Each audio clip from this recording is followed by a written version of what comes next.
Oi, tudo bem? No vídeo de hoje, eu quero conversar uma coisa com vocês, que é um assunto bem sério. E eu, como pedagoga, como futura pedagoga, como professora também, como futura especialista da educação, porque os pedagogos, eles são, a formação da pedagogia em si nos transforma, nos ensina, nos prepara, sermos especialistas na área da educação. E uma coisa que me chamou bastante atenção é sobre a posição do ministro da Educação, Camilo Santana, sobre a posição dele das universidades de ensino à distância. Então, eu queria e quero comentar com vocês algumas falas, eu vou trazer algumas manchetes aqui. E depois, no final do vídeo, eu quero ouvir a opinião de vocês, se vocês concordam, se não concordam.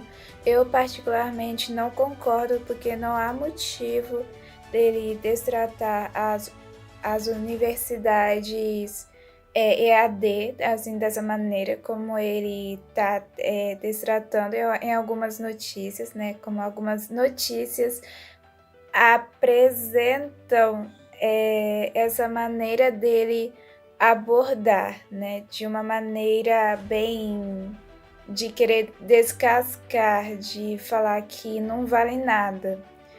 É nesse sentido que algumas notícias têm trazido isso, nesse tom. Então, começando. O ministro da Educação, Camilo Santana, do governo atual, decidiu suspender e acabar de vez com as faculdades EAD aqui no Brasil, se caso não se adaptassem a ter 50% de aulas presenciais e que o ensino à distância é péssimo. Eu aqui vou jogar alguns questionamentos de forma crítica, de forma sensata, de estimular aquele pensamento de será que isso acontece com todos ou são casos isolados? Acontece com um ou acontece com outro? Ou é só com uma pessoa? Sabe, são esses tipos de pensamento que a gente precisa trabalhar. Sério isso, ministro da Educação? Como você pode saber que a educação à distância é péssima e somente a educação presencial é de qualidade? Por acaso você já estudou nas instituições que oferecem o ensino à distância e presencial? Fique você sabendo, senhor ministro da Educação, que a maior parte das reclamações da população brasileira sobre a educação não tem nada a ver com a educação à distância ou não, e sim em outras questões, como professores que não inovam as aulas, que ficam com a mesma prática, com as mesmas metodologias de 10, 20, 30 anos atrás e continua com a mesma forma de ensinar, mesmo sabendo que o mundo mudou. A falta de valorização, a falta de reconhecimento e a falta de trabalho em equipe com a família, com a gestão escolar, dentre outras. Muitos dos profissionais hoje em dia são aqueles que estudaram em faculdades presenciais e não à distância. É claro que cada modalidade de ensino tem suas vantagens e desvantagens, sejam elas modalidades de ensino presenciais ou à distância. Isso não é motivo para pegar o martelo e bater e condenar as faculdades que oferecem o ensino à distância. Isso mostra o quanto a nossa realidade educativa do Brasil está gritando por socorro de forma silenciosa. É importante deixar que as universidades que oferecem cursos à distância vivas. Vou dar algumas razões para isso. Primeira razão. Pessoas que moram no interior, bem no interiorzão mesmo, que tem um estilo de vida de campo e de cidade, mas não é tão urbana quanto uma cidade interior um pouco maior, a uma capital. Cidades como Bananal e Conservatória, por exemplo, não têm universidade presencial, Nessas cidades, o que o senhor vai fazer? O que o governo vai fazer? Vão construir universidades lá para a população não ficar sem estudar? Ou só vai ficar falando e não vai fazer nada? Segundo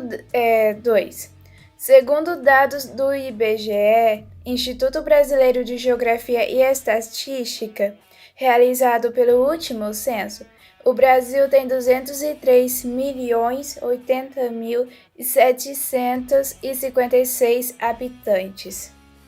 Desse número, 46 milhões de pessoas trabalham. Eu te pergunto, como elas podem sair do trabalho 6h30 se a aula começa às 6h30? Algumas saem do trabalho mais tarde e perdem a aula. Como vão repor essa aula depois? E os trabalhos que os professores passam? E as provas? Como vai ficar a frequência desses alunos nas aulas durante 4, 5 anos de faculdade? Eu pergunto isso porque isso acontece muito com meus colegas que estão no mesmo período que eu. Eu faço faculdade presencial e às vezes nem vai metade da turma assistir aula, fazer algum trabalho ou prova. Terceiro, a economia circula. É uma forma do país poder se sustentar com o dinheiro que as universidades recebem para o país estar em movimento. Quarto, as pessoas podem estudar quando for o melhor horário para elas. Em uma manchete de jornal, diz que o senhor fala que as universidades à distância estão formando péssimos profissionais. Por que você acha isso?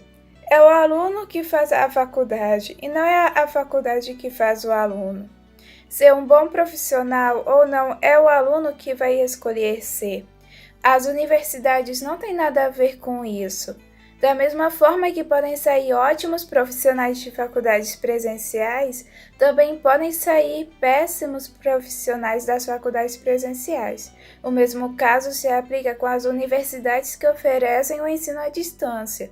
Se podem sair péssimos profissionais das faculdades à distância, também podem sair ótimos profissionais das faculdades à distância. Não importa se você faz faculdade presencial, online, pública, particular, se é bacharel, licenciatura.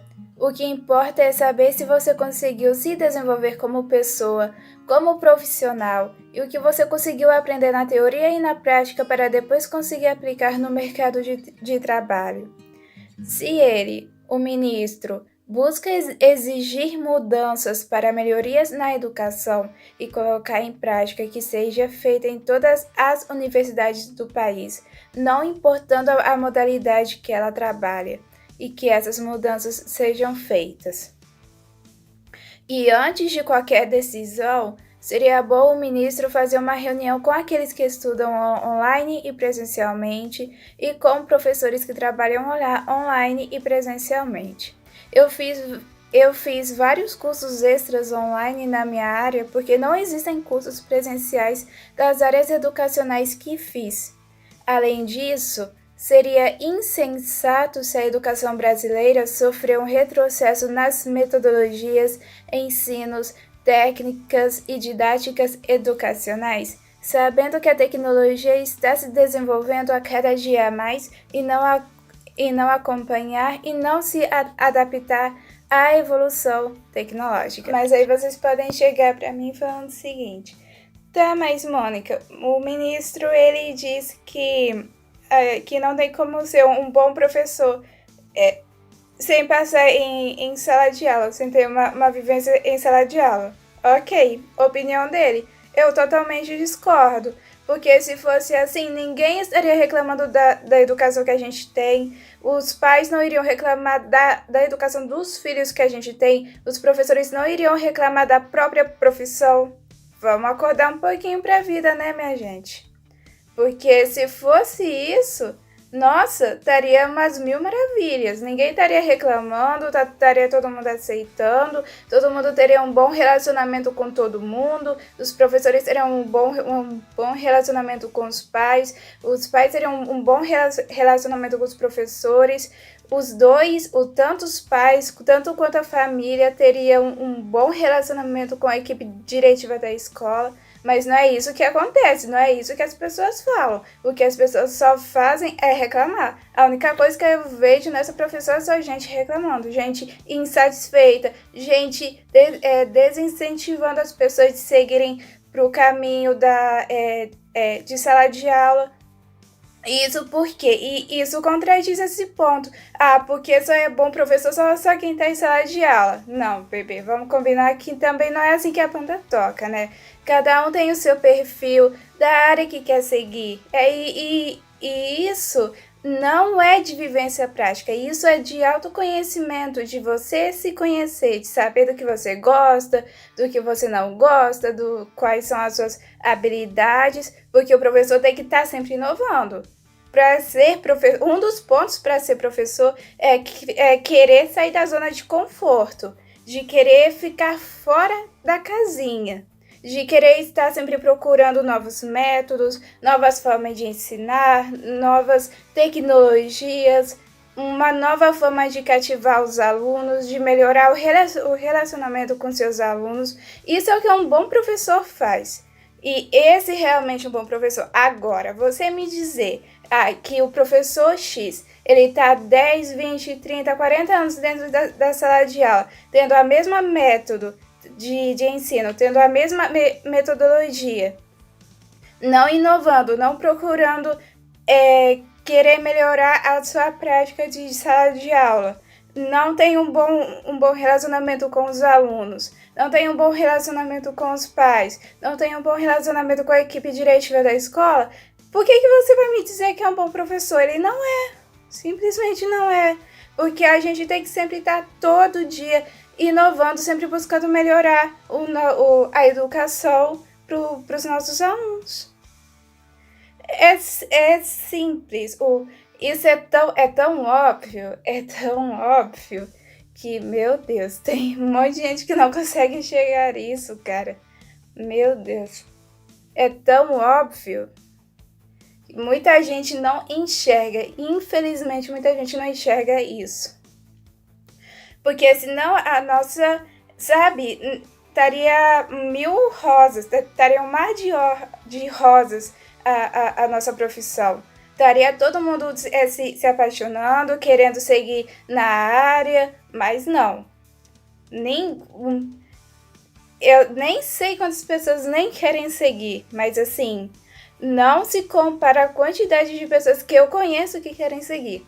Então, sim, tem muita diferença sim. E não adianta dizer que só porque tem 10, 20, 30, 40 anos dentro de sala de aula que vai ser um bom professor. Isso não é garantia de nada. A pessoa que é leiga, não conhece a sala de aula, ela pode muito bem, se ela se dar bem com as pessoas, se ela tem um bom relacionamento com as pessoas, se ela gosta daquilo que faz, se ela conquista os alunos, no primeiro dia de aula prática, começando a conhecer, né?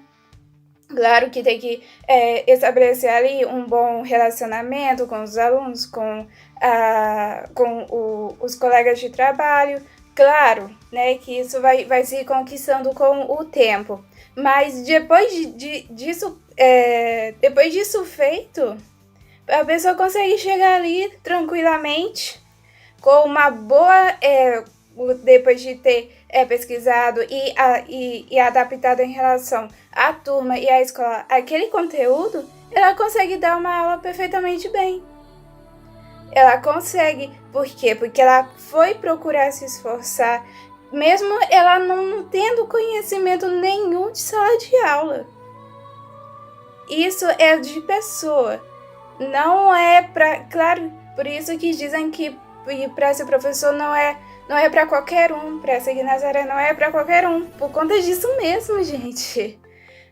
Porque tem gente que não se identifica. Aí, quando essa pessoa que não se identifica, aí vai e entra na área, Aí começa a se frustrar, começa a ver só os lados negativos da profissão, e aí, de repente, começa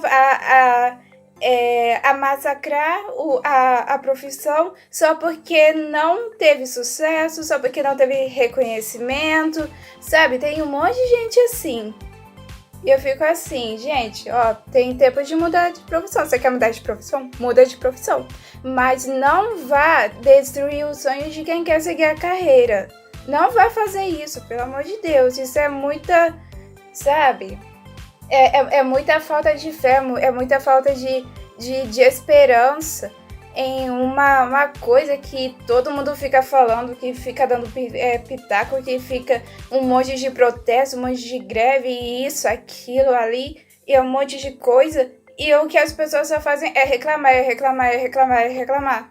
Cara, isso cansa, meu. O tanto de comentário que eu vejo nas redes sociais sobre isso, sobre postagem de uma coisa crítica relacionada à educação, um tanto de gente que reclama. Nossa, cara, são mais de 1000 comentários. Eu nem... Se bobear, nossa, é mais de 1000, passa. Quando eu digo mais de 1000 é porque é de 2000 pra cima. Nem sei quantos comentários deve dar tudo isso. Mas é isso, cara, é muita falta de fé, é muita falta de esperança. Aí, quando a pessoa quer ter fé e esperança, né, em melhores condições para a educação, um monte de gente que não se encontrou na profissão, que não teve um bom relacionamento, é por isso que é desrespeitado. Porque, né, como diz aquele ditado, né, considerando que a maioria das pessoas deveriam fazer, é respeitar aquele que se respeita. Se não tem isso, se não tem o respeito, se não tem um bom relacionamento, se não tem uma boa convivência, se fica 10, 20, 30 anos dentro de uma sala de aula fazendo tudo a mesma coisa, sem mudar, sem inovar, sem procurar querer alguma nova metodologia para transformar a aula numa coisa mais dinâmica, uma coisa mais envolvente com os alunos.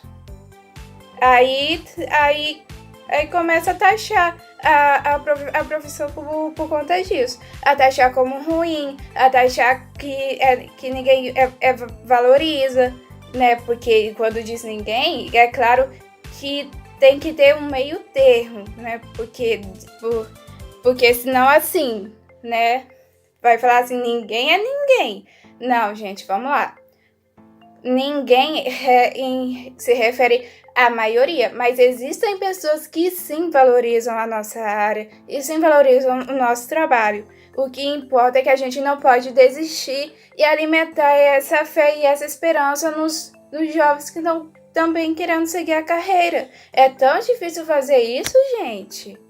Não. Sério, eu pergunto isso pra você. É difícil fazer isso?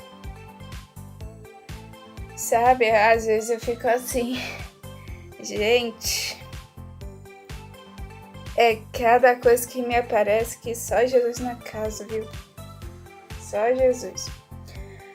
Mas enfim, nada de... Eu só queria ressaltar esse ponto com você. Ter experiência de sala de aula não é garantia de nada de que a pessoa vai ser um bom professor. Não é. Eu digo isso por experiência própria. Eu tenho muito pouco tempo de sala de aula. Eu comecei, né, primeiramente com estágio. Foi antes. Estou começando a contar a partir de sala de aula. Pelos meus primeiros empregos que eu tive, né, não foram por um longo período. Aí depois eu comecei os meus estágios, e aí só fui prolongando, fiz as minhas aulas práticas, ainda estou terminando o estágio, ainda falta uma aula prática para terminar. Aí eu entrei no PIBID, o Projeto Institucional de Bolsistas para Iniciação na Docência, e agora eu sou voluntária na APAE e eu também estou em sala de aula. Mas isso, e olha que é o quê? Eu tô praticamente o quê? Um monte de gente vai falar, não conhece nada de sala de aula, tá só, sei lá, vou chutar aqui, o ano e 6 meses, 1 ano e 5 meses no total.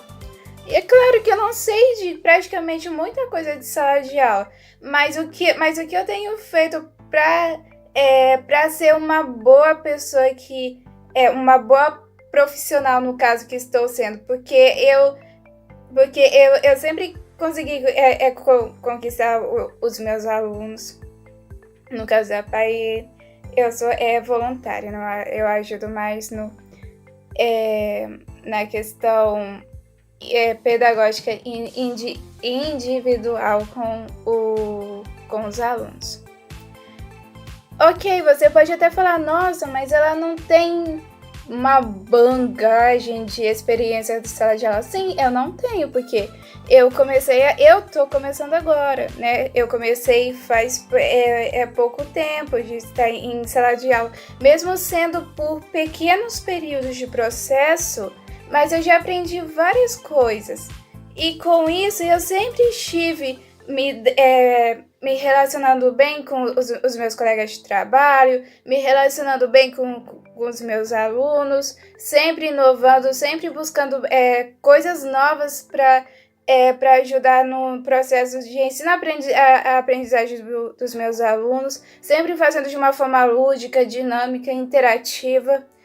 E é isso que me tem tornado essa profissional que hoje a maioria, né, pelo que eu conheço de quem trabalha, de quem já trabalhou comigo, como uma boa profissional. E é isso que o professor tem que ser. É isso que quem quer ser realmente professor, que tem essa paixão, esse desejo de querer seguir na área, o que tem que fazer é isso. Não é ficar 20, 30, 40 anos dentro de sala de aula e ficar fazendo a mesma coisa, com a mesma sequência didática, com o mesmo método, com a mesma metodologia. Não! Você precisa inovar, sair da caixinha, ter um bom relacionamento com as pessoas. É isso, sair da zona de conforto. Essa é a principal palavra.